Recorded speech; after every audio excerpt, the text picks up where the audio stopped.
Today we have a special edition. It's our Entrepreneurship edition, and we're going to be doing these and sprinkling them in throughout the month. And our first entrepreneur, we're sitting down with a good friend of mine, Jeffrey Lunak.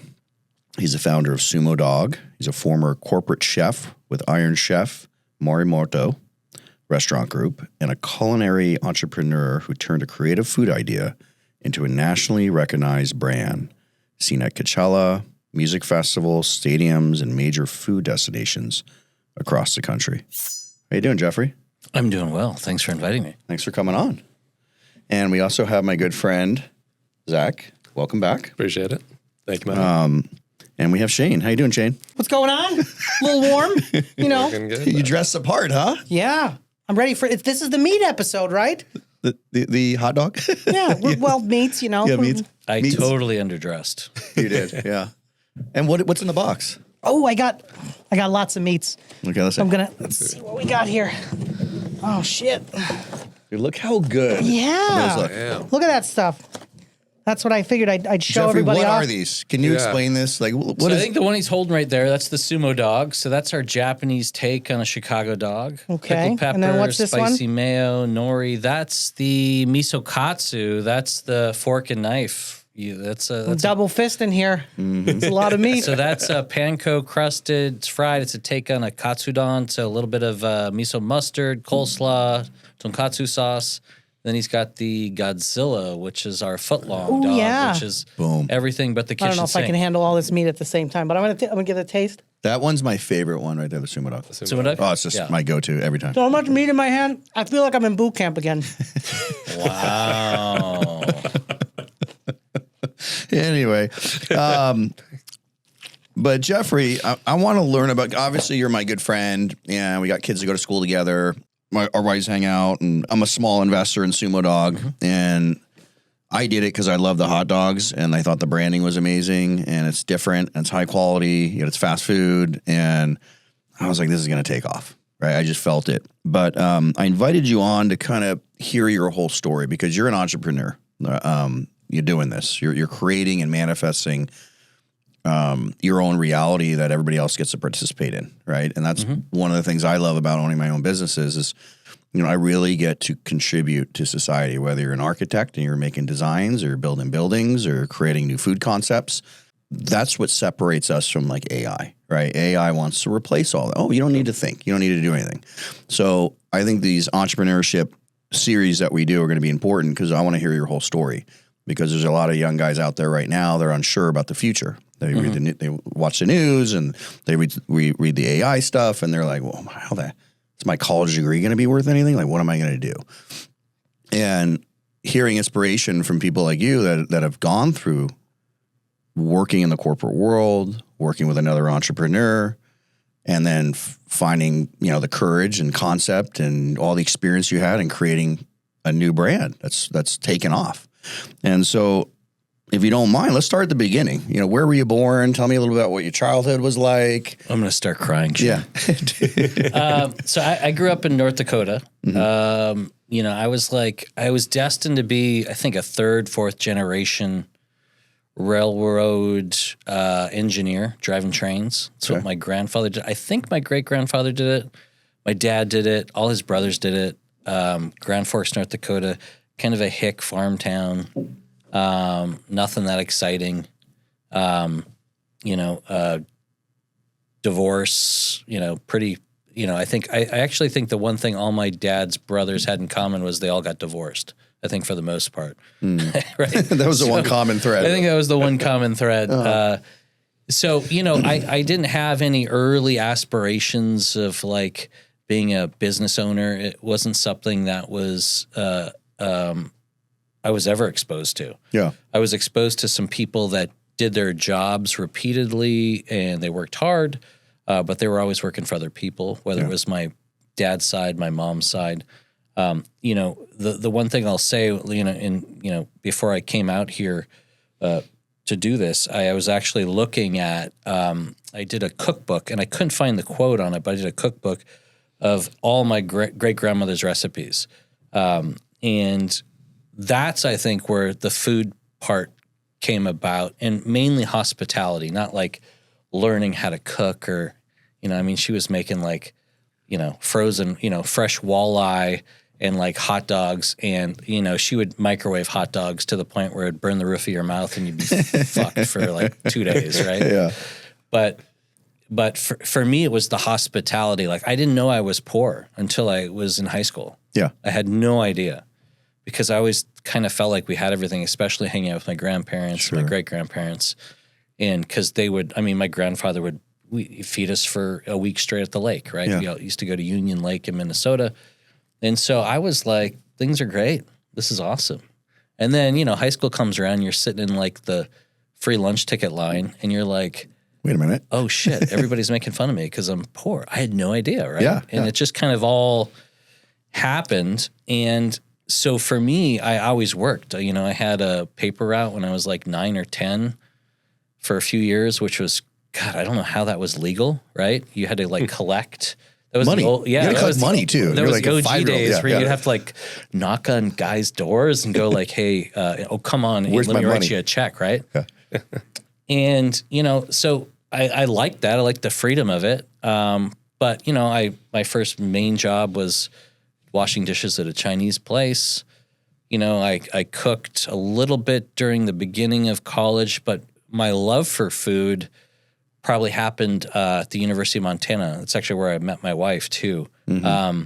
And she was the one that eventually convinced me, was like, you're pretty good at this, or at least you like it a lot. Yeah. You should do this and not do what you're doing right now, which was basically, you know, snowboarding, kind of studying, just kind of coasting, right? Yeah. And doing well when I needed to, catching up when I needed to, before anything bad happened in terms of grades or Yeah. you know, whatnot. And my wife was like, you should just go to culinary school. And back then it was, you know, guys in checkered pants, missing teeth, driving gremlins and smoking pot. Yeah. Right. And Yeah. so that was the chef. That was my boss. And so it was kind of like, it wasn't a career where you're like, dude, I'm going to do this. This is going to be, there was no I'm going to be that guy. Yeah. I mean, I think the only person on TV, there was two. I think it was Julia Child at the time. And then there was Emerald Lagasse, who was doing the BAM shit, right? Yeah. Mm-hmm. And that was it. Yeah. And so the BAM guy was not approachable in terms of like, I could do that because he had such a big personality. Sure. So that's kind of, you know, how it all started, I would say. So was food a big thing in growing up? And, Not at all. And where was the culinary level like in your household? Zero. Yeah. Okay. I mean, my mom used to make this thing we used to call, this hilarious, I'm going to say this. Hopefully she doesn't watch this. But my mom used to make this thing we used to call shit on a shingle, which was toast with cream of peas. No, it was peas with cream of mushroom soup. Frozen peas, cream of mushroom soup, cook it up in a pan, put it on the toast, put a little butter on it, and that was dinner. And we used to call it shit on a shingle. And that was like twice a week. I remember that, but I thought it had ground beef in it too. Didn't they mix the ground beef That was in it? for the rich people. Oh, okay. Yeah. Some of us couldn't afford that. Wow, we were not that poor. I never had shit on a shingle. What about you? Never had shit. I mean, I one thought of that my was an East Coast favorite thing. breakfast or desserts too. My mom used to do brown sugar and butter. Really? Yeah, horrific. Like when I think back, I don't even know if it was butter. It might have been like, I think Lard. What was the? Can't believe it's not I butter. can't believe it was probably that with brown sugar. But you would just take spoonfuls of it, and that was dessert. Wow. So food was never. It was just something you had to eat, right? So, but like I said, with my grandparents, they would really throw a really great Christmas party, a Thanksgiving. But I don't recall the food being amazing. It was mainly, I just felt special when I was there. Yeah. So I think that's where the kind of intuitive nature of hospitality and with our brand, our ethos, it's all things to all people, right? Yeah. And so for us, I come from a really high pedigree. At one point, I was a pretty accomplished chef. I make hot dogs now for a living, and I'm pretty proud of it.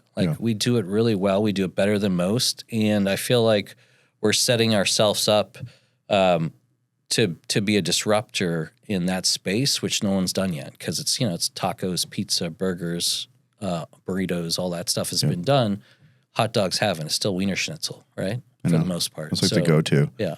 It's one of those things, though. Like, I mean, I literally went over there just before I got here, and it's like a destination. It's not like your average place when you're going there. You're right next to In-N-Out and Cane's, and just everything from the building, from the way the people are when you pull up to the drive-through. They waited on a guy in a hot dog suit. You know what I mean? Like, that's hilarious. I'm surprised no one took a picture and sent it to Exactly. But it's one of those things. It's very much a destination. I know that people talk about it when they come out here for Coachella, but until you see that building, it's like, wow, I got to try that. Yeah. It has that wow factor for a hot dog. And that brand would have never been created to, like, I'm not going to say it's perfect because nothing's perfect, but to the degree it is without your foundation, right? And that's 100%. Why I wanted to kind of start at the beginning, go through kind of your experience in cooking. But so you didn't know you wanted to be a chef. You didn't know you wanted to go into hospitality. You just kind of went to college. What was your goal in college? You were like, I don't know, we'll figure it out. I got to tell you, it's real simple. I have to probably say thank you to my stepfather, who's no longer with us, but my high school graduation present was a round trip ticket anywhere in the world. I'd never been on a plane yet. Wow. And I happened to have a girlfriend at the time who was a foreign exchange student. She went back to Belgium or whatever, and I flew out there and I hung out for a few weeks. And I was like, I cannot stay in North Dakota. Because I thought my dad was like, you should just work in the railroad, get a job at the bar part-time. Safe. Yeah, just do that, right? And so it was your experience in seeing another country and just traveling and realizing I need a different environment, and in order to do this, I need to just. Well, I think too, it's like I'm really good at meeting people, talking to people, and learning from others, right? Yeah. And food is a big deal. When I got back, I was a machine. I was like, I'm getting out of here. I'm just going to save money. I saved a bunch of money in like 3 months, worked a couple jobs, and went to Missoula, Montana, enrolled in the college there, had no idea what I was going to do. And on my first day of transfer students, like a meeting, my wife walked in. That was it. It's amazing how those little things, though, like that chance meeting changes the trajectory of everything. And you look back and you can get worked up because you think like something was just a little bit different. Yeah. If I waited just a few days longer, everything could be different now. Yeah. Thank God for those, situations. Well, God made women to be that piece that we needed as men. And honestly, if I didn't have my wife, I would not be sitting here. Like, I'd probably be dead. I tell people that because I was lost for a moment. But even if I didn't kill myself, I wouldn't have a family. If I did, it wouldn't be dysfunctional. And I would have never found the success or happiness in life that I have now. So it's like. And it's finding the right one to bring that out in you. You've got to find that one. And it's amazing when you find it when they just walk through the door. And it's like, that's it. I feel like that's what's fine, too. Well, the key is when you get, you see those random interviews, not even the ones where they're spouting off like crucial entrepreneurial, like behind the scenes or like the secret sauce, right? It's have a good partner. Yeah. Whether it's a female talking about a male or a female or whatever it is, right?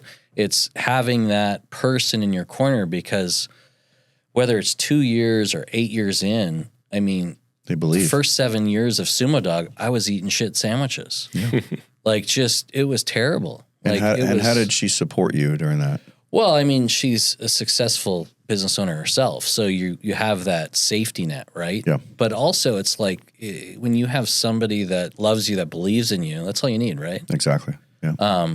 And so you don't feel crazy, right? Yeah. And by yourself, you might have felt crazy. Like, what am I doing with the hot dog thing? 100%. I mean, I had conversations like from my mother. I mean, I guess we're probably getting too far ahead now, but there was moments I had a lot of success in my career from a job standpoint, more than I ever thought I would.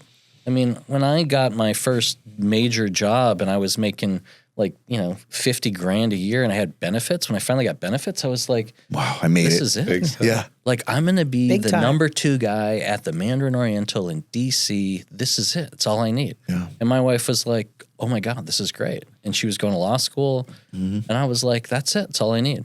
Yeah. And then I was like, you know what, and then I found out how much my boss was making. I was like, I need to make his money. I need to be better than him. So then I just put my head down and for 10 years just worked harder than everybody else. And so out of college, or you went to culinary school, and then your first job was that in DC? Well, no. So my culinary career was my approach to it, and I always talk about this. It was the dumbest approach possible. Like, it wasn't standard whatsoever. So I went to culinary school. My goal was to be close to my wife because she was graduating college. Her family's from Boston. I was like, I'm going to get as close to Boston as possible, but I had no money. I was broke. So I went to Le Cordon Bleu, had a North American school program based out of Europe. It was a 12-month intensive program. And somehow I convinced them to give me a scholarship and then give me loans. And so I went with no money. I just showed up. I mean, I had like a pillow and that was it. Dude, and some clothes, right? So great. And then I was like, I think I could get done in 6 months. I'll just do morning and night classes. And so I did that. They let me do it. And you had to do the biggest thing with culinary school at the time was you had to do some type of internship. I think for like 2.5 months. And everyone was like, you're super talented. You should get in. So I got all these letters of recommendation from my instructors, and I got into the French Laundry. Really? Yeah. Wow. So that's where I was going to do my internship. And then got in, got the letter back, and then realized like they don't pay you for the internship at all. And you have to like, how am I going to eat? I figured there'd be like a base level. Yeah. Right, You can stay here, you can eat, and then we won't pay you anything. Like I could have figured that out, but it was like, you got to get here on your own. There's no pay. You got to figure out housing.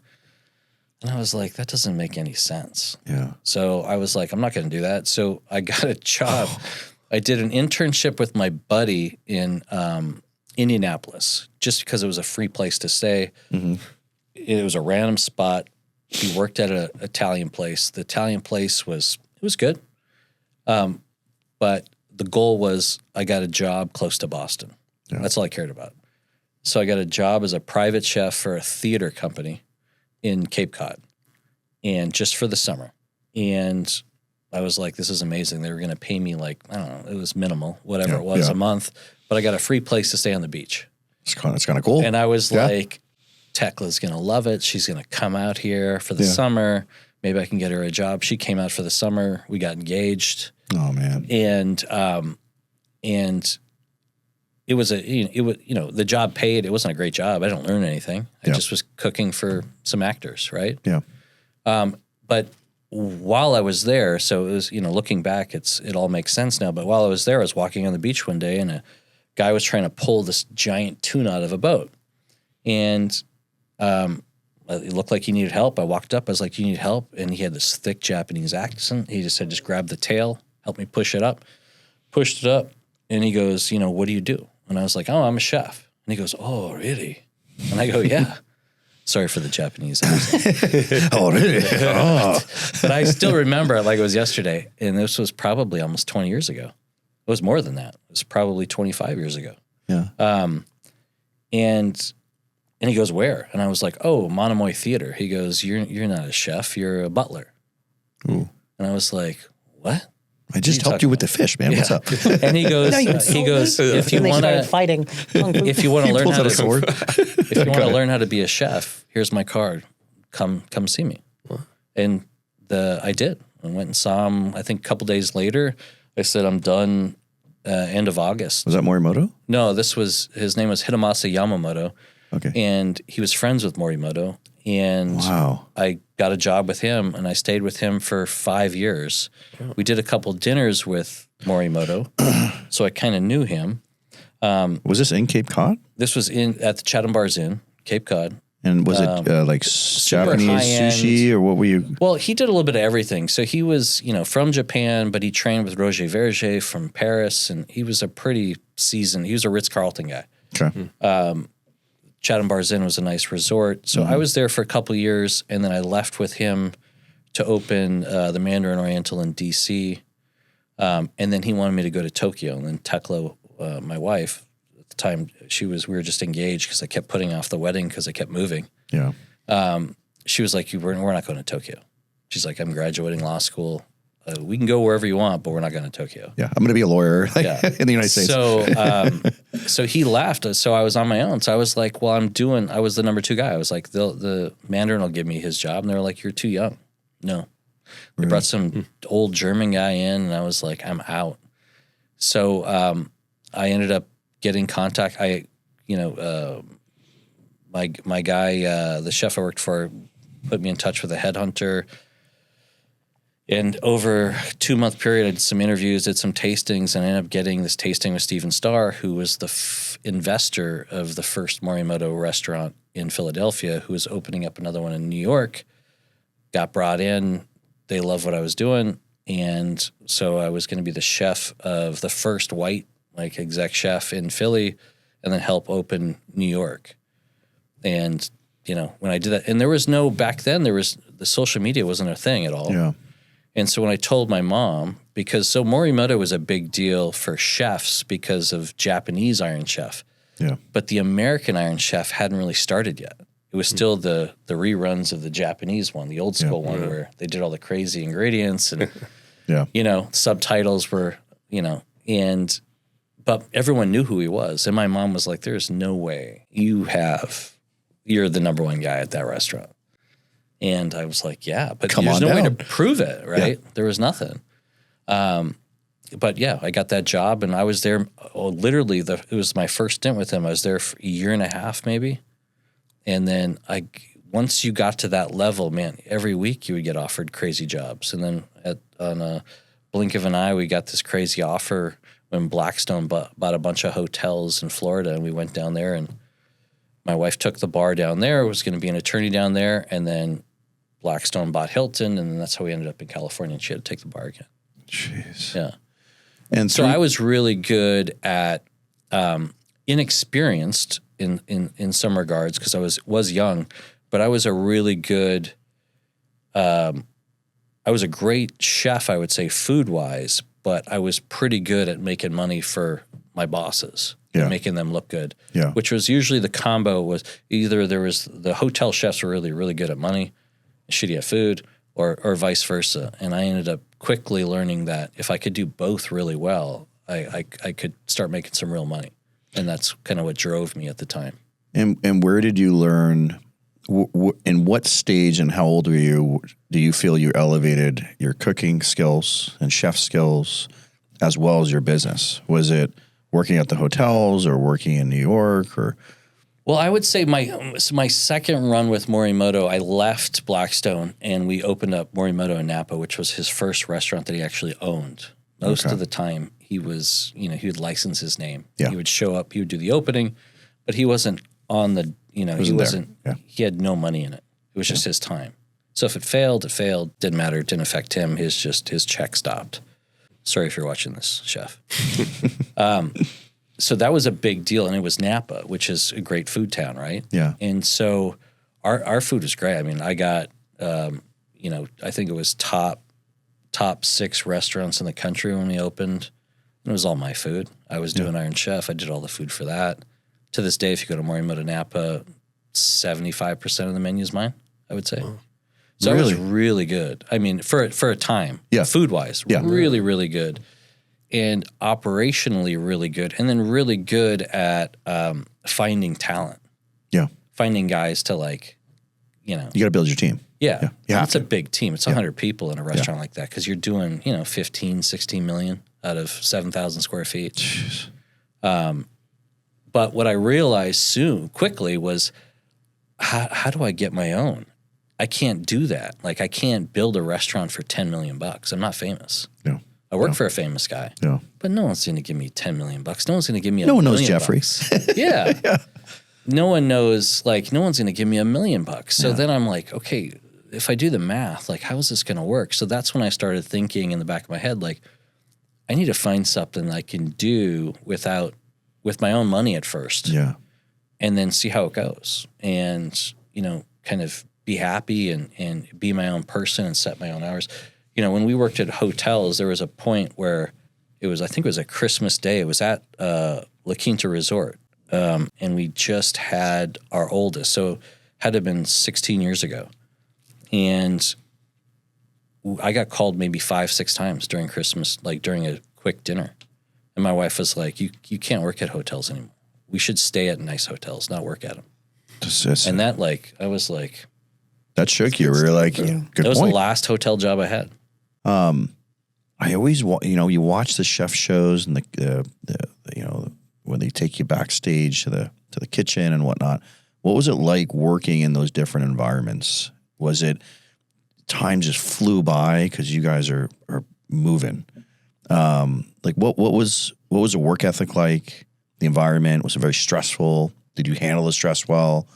What was it like working in the kitchen? Because that's where you learned. You got in the kitchen and you learned business and management and delegation and your cooking skills in this environment where you're like orders are coming in and they're going out and they have to be perfect. And the old school days, which, it was, you would see some crazy aggressive behavior, right? Because it is stressful. Because you're essentially, what you're doing, the way it's set up, and I think it's changed quite a bit and it's gotten better, but you're kind of preparing yourself for some sort of failure, right? Because it's physically impossible to be perfect, to finish everything that you're supposed to do that day before dinner service. Like it's just not set up right. Yeah. It's just stressful. And I looking back at it, I think a lot of it was just whoever was in charge wasn't necessarily organized. They didn't take a moment to go, you know what, how could we really execute, make sure our customers are happy, but mainly our employees, because if your employees are happy and they're not stressed, they're going to deliver some great product, right? But if they're stressed out, some are going to pretend everything's great because they want the tips, but the cooks aren't. Yeah. The cooks are going to be like, I cannot wait to leave here tonight and never come back, right? Just walk out or whatnot. Yeah. So I would say there some great opportunities in terms of learning like what you're able to do and what you're capable of doing. But when I look back, when people will say like, God, how was Iron Chef? If you see me, which you can find the episodes. I ordered them. Yeah. I look like shit. And this was 15 years ago. Stressed out of your mind. He looks much younger now. I do. Yeah. I do. Like I was pale, so stressed out. We would film for like 2 weeks straight and cooking those dishes. And I had the job essentially, if anything got screwed up, I had to do it so he looked great. And then he could just come over and go, hey, that's wrong.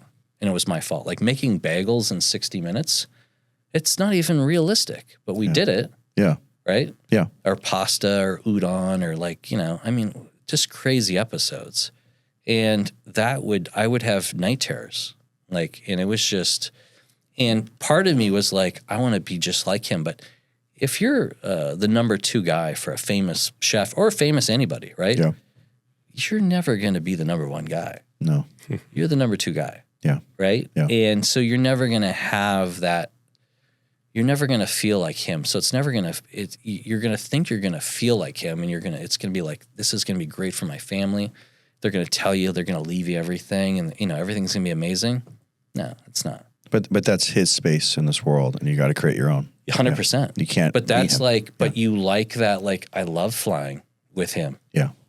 I felt like, but essentially I was like his handler. Like I'd get him his drinks and everything's okay, chef. Here's your spot. This is where you're going to seat. They're going to be ready for us in like 20. It's not great. So how old were you when you transitioned to the Coachella Valley and what made you move back to the Palm Springs area? We moved here originally. I think it was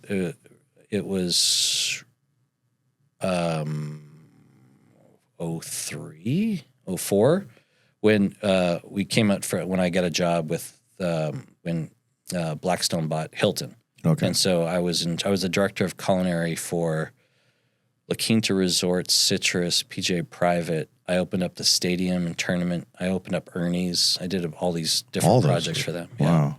Yeah. And I did that for like a year and a half. We kept our house here. I went back to Morimoto. Mm-hmm. We opened up Napa. I did Hawaii, Morimoto Asia and Florida, and a couple other projects, and then did two seasons of Iron Chef, and then I just left.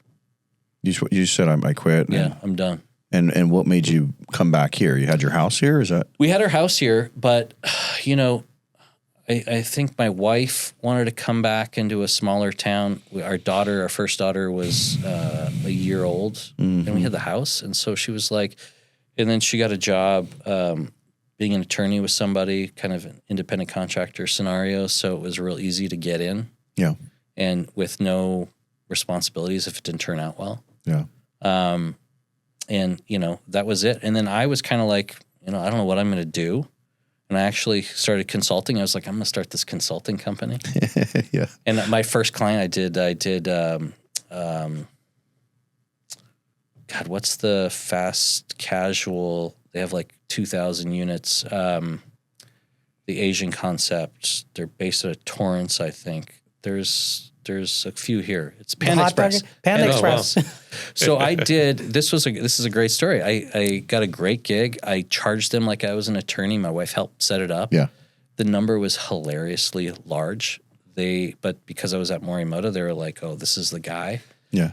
I did like 6 dishes that were so off-brand and so terrible and so like complicated. He couldn't do it. That I did the tasting for them. And the look of confusion and like, what is this? I mean, I was so far off. I did a duck confit fried rice. Oh my God. Sounds great. I'm going to ask him for it when I go to the Panda Express. Can I get the duck confit to be like, did you know where you were? You're at Panda Express. Yeah, it's pretty funny. It was terrible. Like I walked in there like I owned the place. I was like, this is going to be amazing. I'm going to crush it. Yeah. And they gave me my check, but the funny thing was, like 6 months later, they called me and they're like, we have one other thing. We want you to try to do this thing. And I did the same thing essentially, where it was so off brand, and I was like, you're like, I am not a consultant. No, well, I would say that I had the wrong client. I did a bunch of projects, but I wasn't good at finding that space, right? Or figuring out what they needed. Like I thought it just was terrible. Like I was really bad at it. So, I kind of went back to the drawing board, and I ended up working for a holding company that they had like a duality in terms of they had a fast casual sushi brand, fast casual Asian kind of ramen concept. Mm-hmm. They wanted to do a couple high-end concepts plus expand the sushi concept all over the United States with the first 3 locations outside of Seattle being in California. So they're like, we'll set up a system. You'll commute 3 days a week, and then 2 days a week you can stay in California. You can be off on the weekends. Paid me a bunch of money. It's like a 4-year vesting, and they had a bunch of technology. So they had RFID technology that they were selling as well, proprietary. So anyway, I did that for 4 years because I did it until I fully vested. Yeah, said I had a buyer. The owner had first right of refusal, purchased them back from me, and I took a year off. In that time, I did the Sumo Dog pop-up, but it was called Kushiyaki Dog. Okay. And I did it at Coachella, and it was gangbusters. So it was your first one was at Coachella? Yeah, so I did, Sumo Dog, we used to do family meal at Morimoto Napa. Any high-end restaurant, or any restaurant for that matter, you do family meal. Mm-hmm. But at Morimoto was, we had 90 employees on a Saturday, right? So I would do once a week, or I would once a month, once a week, I would volunteer to do it myself. And I would do these hot dogs or burgers with some of our ingredients. Yeah. And everyone was like, this is great. It's amazing, yeah. And we were doing the South Beach Food and Wine Festival. This is a great story. We were, during the festival, we had an opportunity to walk a property in South Beach where Morimoto was offered to do all the food and beverage for a hotel. It was a abandoned hotel at the time, but they were I think it later turned into the Shelbourne. He did it, but I had left since then. But we were walking the property, and there was like an abandoned hamburger hot dog stand. And I was like, hey, I have a great idea. We should turn this into like a old-fashioned hot dog stand, but it could be like your spin on it, like Moto Dog, Mori Dog, something like that. And he turned at me in front of the person that was giving us the tour and said, that's the stupidest fucking idea you've ever come up with. And I was like, all right. So I just didn't think about it again. Yeah. And then my buddy, Nick Adler, curates all the food and beverage. Now he's kind of higher up the food chain, but for Golden Voice, he curated the food for Coachella. Yeah. And I lived out here. And he was like, you should come up with a concept. You're not really doing much right now. Yeah. And this was like in my tweener phase of what I was doing. And I was like, I'll do sushi. He's like, you can't because, we have the hand roll concept already. So no sushi. Come up with something else. Come up with a name. You need a website. You got to have it all going. You got 2 weeks. So I was like, all right, I'm gonna do a hot dog. I'm gonna do the hot dog thing. And I was like, what do I call it? So you were gonna do the thing that he said was the worst idea ever. Yeah, but that was years later, actually. Yeah. But You were still thinking about it the whole time. You were thinking about it. You're like, I thought they were good. Why do you hate them? I wasn't necessarily thinking, because I was thinking of doing sushi, which was kind of my thing. Yeah. Or like, some type of Japanese thing. So then I was like, well, how about Japanese hot dogs? He goes, sound awesome. I don't know, whatever. You just need a website and a name. So I couldn't figure out a name. I was like, so then I was getting all like overly fancy with the names. And so I was like, oh, I'm going to do kushi, which like grilled, and yaki and like, skewered. And so I'm going to do kushiyaki dog, right? So that was the name. And then I took it was like a dash-on, like a cartoonish animated thing that I stole offline of this like a wiener dog or whatever. And I put it in the logo. It said kushiyaki dog. I did a website on Squarespace, and I did it. And I was like, oh, this is kind of cool. And I was like, what should I plan on numbers wise? They're like, maybe $5,000, $6,000. That should be fine. First day we did maybe like 10,000, but the second day, the Rolling Stone had on their website electronic kind of review of Coachella, and it said the 30 must-haves at Coachella this year. The only food mentioned was the Godzilla at Sumo Dog, or at kushiyaki dogs. Yeah. And the next day we did like 30,000. Anyway, this is really great. So thank you guys for coming on. We'll continue the conversation next week. You got him.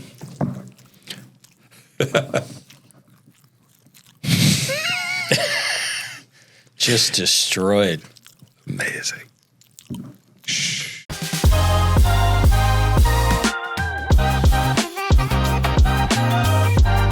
Welcome to Sumo Dog, grand opening day. It's our very first drive-through for our company, so we're super excited to be able to offer that now. You gotta try our newest sandos, the chicken katsu sandwich, our burritos that we're doing, the chopped cheese. Excited to be sharing this with Coachella Valley for the support of everybody in Indio and La Quinta.